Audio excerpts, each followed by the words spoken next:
Hey guys, it's me Ram here, and in today's video I have an unboxing of the Cubelelo Elite 10 MF3RS. So I won this cube at RGIT for SOR10. So yeah, let's just get straight into it.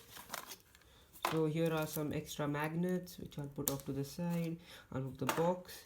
Anyways, this seems kind of tight out of the box. Let's do first turns.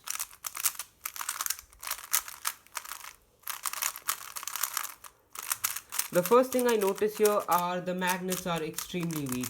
This is to be expected from Cubelelo Elite cubes. Each and every one that comes out of the box, the magnets are just, way too weak. Let me just go ahead and do a quick solve.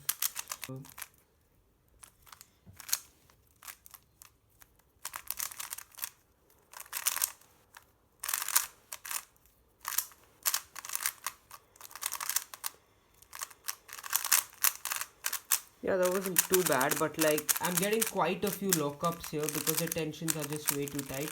Let me loosen them and see if I can make this cube any better. So guys, I'm back. I've loosened this puzzle and now it turns a lot better. It also flows very nicely and overall it's just a pleasure to solve on. Let's go ahead and do another quick solve on this.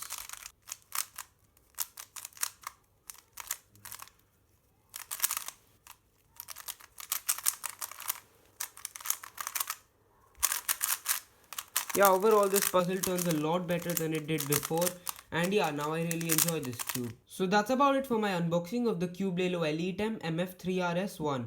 Thanks a lot for watching, I hope you enjoyed, and bye.